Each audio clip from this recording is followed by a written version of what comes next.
जय हिंद विद्यार्थी मित्रांनो, Vidarbha IS अकॅडमीच्या YouTube चॅनलवर आपले सर्वांचे पुन्हा एकदा सहर्ष स्वागत आहे। तुमच्यासाठी मी घेऊन आलो आहे मुद्दा। तर मुद्दा काय आहे? भाजपचे ज्येष्ठ नेते लालकृष्ण अडवाणी यांना भेटलेला आहे 50वा भारतरत्न पुरस्कार। काय भेटलेला आहे? 50वा भारतरत्न पुरस्कार। तुम्हाला माहित असेल की काही दिवसापूर्वी 49वा भारतरत्न पुरस्कार जाहीर झाला होता। कोणाला जाहीर झाला होता तो मला तुम्हाला कमेंट बॉक्समध्ये मेन्शन करायचा आहे, कारण की मी यावर व्हिडिओ सुद्धा बनवलेला आहे। तुम्ही ते व्हिडिओ पण पाहणं गरजेचं आहे। तुम्हाला काय करायचं आहे? 49वा भारतरत्न पुरस्कार कमेंट बॉक्समध्ये मेन्शन करावायचा आहे, ठीक आहे। भारताचे पंतप्रधान श्री नरेंद्र मोदीजी यांनी काय केलेलं आहे? ट्विटद्वारे काय केलेलं आहे? एक प्रकारे हा 50वा भारतरत्न पुरस्कार मेन्शन केलेला आहे आणि त्यांनी स्वतः लालकृष्ण अडवाणी यांना फोनवरून ही न्यूज दिलेली आहे, ठीक आहे। तत्पूर्वी एक पॉइंट बघा की विदर्भ आयएस अकॅडमी मार्फत टेस्ट सिरीज लॉन्च करण्यात आलेली आहे। तुम्हाला राज्यसेवा पूर्व परीक्षा आणि कंबाईन पूर्व परीक्षेसाठी काय केलेली आहे? ही टेस्ट सिरीज लॉन्च केलेली आहे। त्यामध्ये ही टेस्ट सिरीज 21 जानेवारी 2024 आहे राज्यसेवा पूर्व परीक्षेसाठी, आणि तुम्हाला अशा प्रकारे कंबाईन पूर्व परीक्षेसाठी सुद्धा टेस्ट सिरीज अवेलेबल आहे। तुम्ही त्याचा लाभ घेऊ शकता, ठीक आहे। आता आपण पाहणार आहे भारतरत्न पुरस्कार। यामध्ये आपण लालकृष्ण अडवाणीजी यांच्या आयुष्याविषयी थोडक्यात पाहणार आहे। त्यानंतर आपण काय करणार आहे की नेमका भारतरत्न पुरस्काराविषयी पण काही गोष्टी पाहणार आहे की पहिला कोणाला भेटला, सुरुवात कधी झाली, महाराष्ट्रातील किती व्यक्तींना भेटला, ह्या सगळ्या गोष्टी आपण यामध्ये पाहणार आहे, ठीक आहे। त्यानंतर राज्यघटनेचं कलम 18 हे सुद्धा आपण यामध्ये पाहणारच आहे, ठीक आहे। तर बघा, लालकृष्ण अडवाणी यांचा जन्म कुठे झालेला ध्यानात ठेवा। यांचा जन्म कराचीमध्ये झाला होता। पाकिस्तानचं जे ठिकाण होतं पूर्व, आपण माहिती आहे पूर्वीचं जे आपण भारतामधील भाग जो होता पाकिस्तान, त्यामध्ये त्यांचा जन्म झाला होता कराची येथे। कधी? 8 नोव्हेंबर 1927 ला। सिंधी घराण्यामध्ये त्यांचा हा जन्म झाला होता। बऱ्यापैकी श्रीमंत असं त्यांचं घराणं होतं, आणि सिंधी घराणं म्हणजे आपण म्हणू शकतो एक प्रकारे उद्योगधंदे करणारे एक प्रकारचं घराणं असते। त्या घराण्यामध्ये त्यांचा जन्म झाला होता। मात्र त्यांनी हळूहळू काय केलं की समाजसेवेमध्ये एक प्रकारे जायचं ठरवलं। 1941 मध्ये काय केलं त्यांनी? RSS मध्ये, राष्ट्रीय स्वयंसेवक संघामध्ये त्यांनी सहभागी झाले। RSS ची स्थापना कधीची आहे? 1925 ची, ठीक आहे। हेडगेवारजी यांनी ती स्थापना केलेली आहे, तर त्याच्यामध्ये ते सहभागी झाले होते। त्यानंतर सुरुवातीच्या काळात भारतीय जनसंघाचे ते नेते होते। तर भारतीय जनसंघाची स्थापना कधीची आहे? 1951 ची। भारतीय जनसंघाची स्थापना कधीची आहे? 1951 ची। हे सुद्धा तुम्हाला ध्यानात ठेवायचं आहे, ठीक आहे। त्यानंतर आणीबाणी कोणाच्या काळामध्ये चालू झाली? इंदिराजी गांधी यांच्या कार्यक्रमात चालू झाले आहे। तर 1975च्या आणीबाणीच्या दरम्यान त्यांना कारावास घडला होता, ठीक आहे। कारावास सुद्धा त्यांना घडला होता, हे तुम्हाला ध्यानात ठेवायचं आहे। त्यानंतर हे तुम्हाला ध्यानात ठेवायचं की 1980 मध्ये काय झालं? पुराश्रमीच्या जनसंघाचे जे नेते होते त्यांनी स्वतःचा एक पक्ष स्थापन केला। कोणता? भारतीय जनता पार्टी। भारतीय जनता पार्टी म्हणजे BJP 1980 ला त्यांनी स्थापन केली, आणि त्यामध्ये मुख्यतः कुणाचा सहभाग होता? तर लालकृष्ण अडवाणीजी यांचा सहभाग होता। आणि त्यांचे एक परममित्र होते, आपले पंतप्रधान झालेले व्यक्तिमत्व कोण होते? अटल बिहारी वाजपेयी हे त्यांचे परममित्र होते। आणि ह्या जोडीनं मग काय केले? एक प्रकारे पॉलिटिकल सुरुवात केलेली आहे, आणि हळूहळू भारतीय जनता पार्टीला उदयास आणण्यामध्ये त्यांनी मोठ्या प्रमाणात योगदान दिलेलं आहे, ठीक आहे। त्यानंतर पुढे आपण काही पॉइंट बघूया।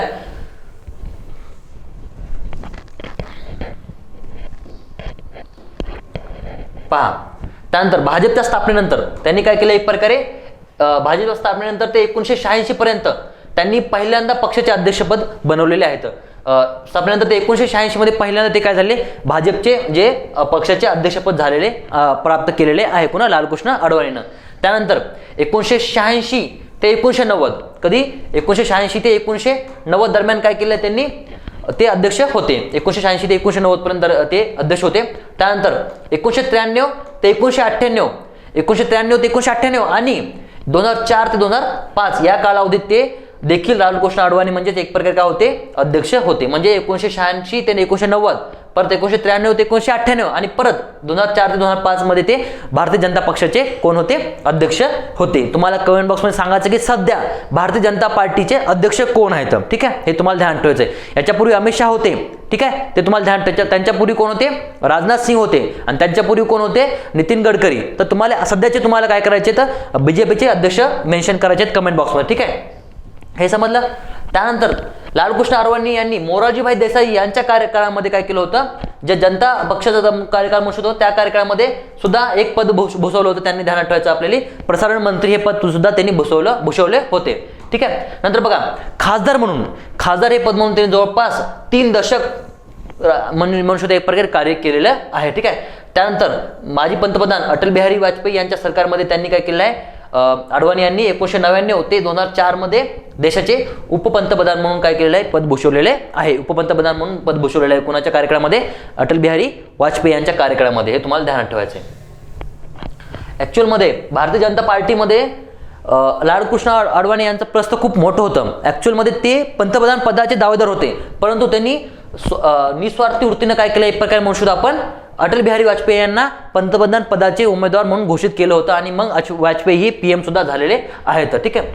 त्यानंतर बघा, इसवी सन 1974 मध्ये राज्यसभेवर ते निवडून गेले. ठीक आहे. त्यानंतर 1989 पर्यंत ते राज्यसभेचे सदस्य होते. 1974 मध्ये निवडून गेल्यानंतर 1989 पर्यंत राज्यसभेचे सदस्य होते. नंतर 1989 नंतर आणि 1991च्या लोकसभाच्या निवडणुका होत्या, त्या लोकसभा निवडणुकीमध्ये नवी दिल्ली लोकसभा मतदारसंघातून लोकसभेवर ते निवडून गेले. कोणत्या ह्याच्यातून, नवी दिल्लीमधून निवडून गेले. ठीक आहे. ठीक आहे. 1989ला निवडणुका झाल्या, 1991 सुद्धा निवडणुका झाल्या होत्या, त्यावेळेस त्यांनी मग नवी दिल्लीमधून निवडून गेले. ठीक आहे. त्यानंतर जेव्हा आता सांगितलं तुम्हाला मोरारजीभाई देसाई यांच्या कार्यकाळामध्ये ते कोण होते, भारताचे माहिती आणि प्रसारण मंत्री होते. हे तुम्हाला ध्यानात ठेवायचं आहे. ठीक आहे. वाजपेयी यांच्या कार्यकाळामध्ये त्यांनी उपपंतप्रधान पद भूषवलेलं आहे. ठीक आहे. हे पण आपण पाहिलेलं आहे. ठीक आहे. नंतर बघा, त्यांच्या आयुष्यामधील एक सगळ्यात महत्त्वाची घटना, ज्यामुळे म्हणून एक प्रकारे त्यांनी राजकारण खूप गाजवलं होतं, ती घटना म्हणजे रथयात्रा. रथयात्रा तुम्हाला माहीत असायला पाहिजे.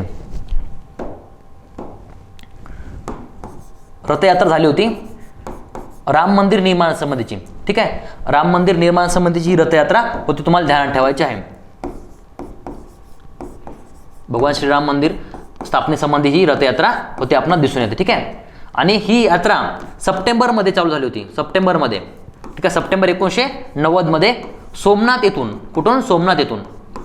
आणि खूपच चर्चेमध्ये आली होती आणि एक प्रकारे यांनी धार्मिक राजकारण एक प्रकारे म्हणू शकतो उदयास आलेलं आहे. आणि धार्मिक राजकारणातून मग भारतीय जनता पार्टी खूप मोठी पार्टी उदयास आलेली आहे, तुम्हाला दिसून येते रथयात्रेमधून. ठीक आहे. आणि ही रथयात्रा वाजपेयीजी यांच्या आणि लालकृष्ण अडवाणीजी यांच्या आयुष्यातील मैलाचा दगड ठरले आहेत. आणि याच्यामध्ये खूप सारे कारसेवक सहभागी झाले होते, खूप सारे कारसेवक सुद्धा सहभागी झाले होते. ठीक आहे.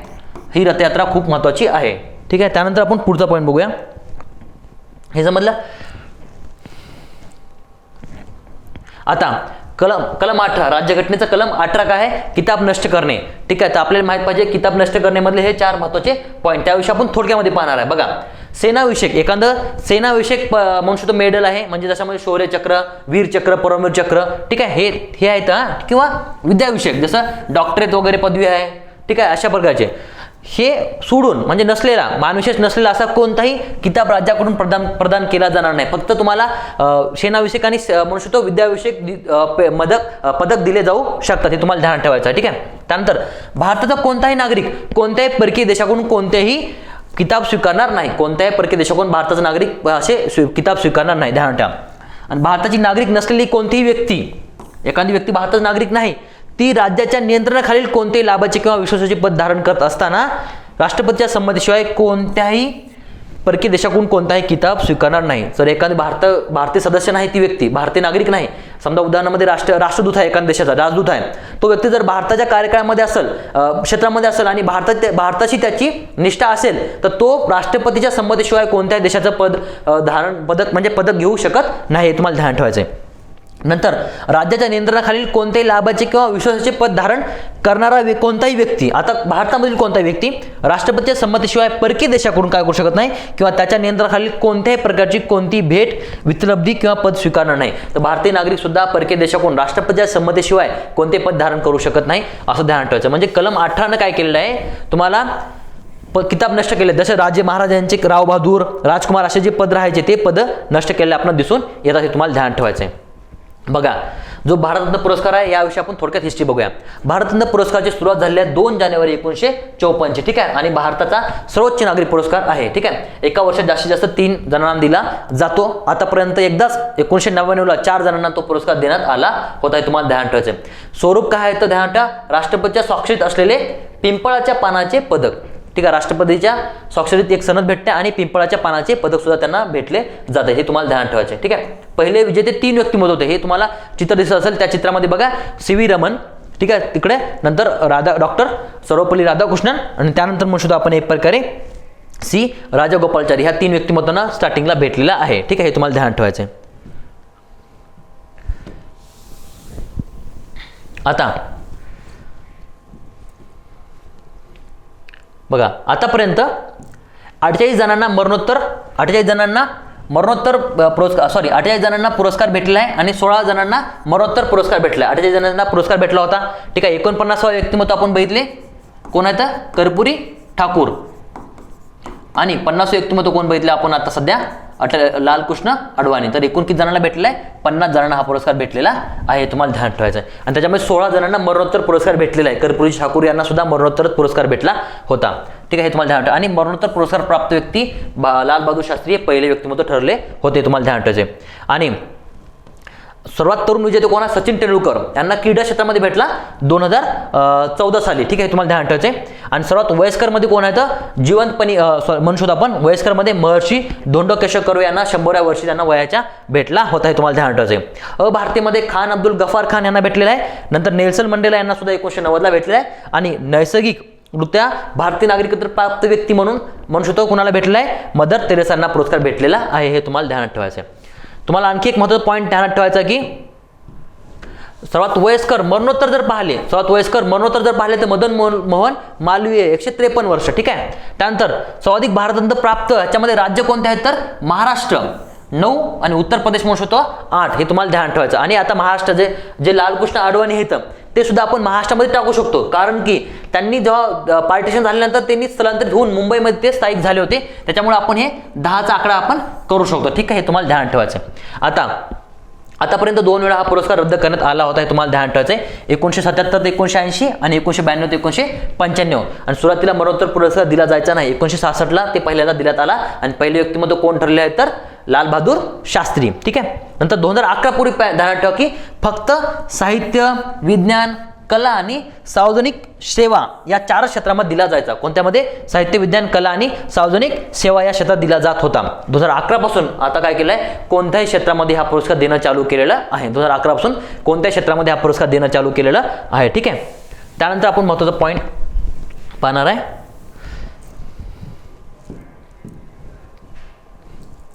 बघा, भारतरत्न प्राप्त महाराष्ट्रातील किती व्यक्ती आहेत, आता 9 जण. आणि आपण लालकृष्ण अडवाणी यांना एक ऍड केलं तर 10 व्यक्तिमत्व होताना दिसतात. आता बघा, महर्षी धोंडो केशव कर्वे 1958 हे व्यक्तिमत्व आहेत.